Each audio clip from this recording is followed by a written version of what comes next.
नमस्कार शेतकरी बंधूंनो.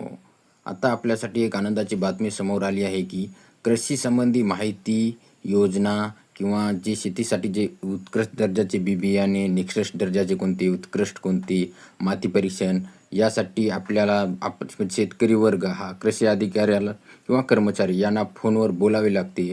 पण काही वर्षांनी त्या अधिकाऱ्याची बदली झाली की नंबर बदलला जातो. त्यामुळे शेतकऱ्यांना नवीन अधिकारी यांना बोलण्यासाठी मोठी अडचण येते. यावर तोडगा म्हणून कृषी विभागाने महावितरणप्रमाणे सिम कार्ड पॅटर्न पद्धत सुरू केली आहे.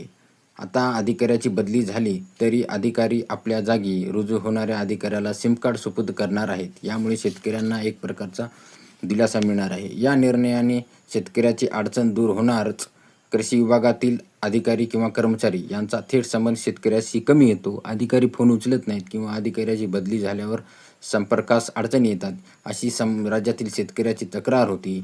यावर उपाय म्हणून अधिकारी किंवा कर्मचारी बदली झाली तरी फोन नंबर तोच असावा यासाठी सिम कार्ड तोच राहणार. शेतकऱ्यांना संवाद साधण्यात सोपे व्हावे म्हणून राज्यातील सर्व कृषी विभागातील अधिकाऱ्यांना हे सिम कार्ड देण्यात येणार आहे. पुण्यातील वैकुंठ मेहता सरकारी व्यवस्थापन संस्थे 17 ऑक्टोबर 2025 रोजी रब्बी हंगामात आढावा घेताना राज्याचे कृषी मंत्री दत्तात्रय भरणे यांच्या हस्ते विविध जिल्ह्यासाठी या किटचे वितरण करण्यात आलेले आहे. यामुळे आता होती कसं की शेतकऱ्यांना जे काही अधिकाऱ्यांना बोलताना किंवा माहिती विचारताना जो अडचण येत होती ती अडचण आता एकाच नंबर राहिल्यामुळं आता ही अडचण मिटणार आहे.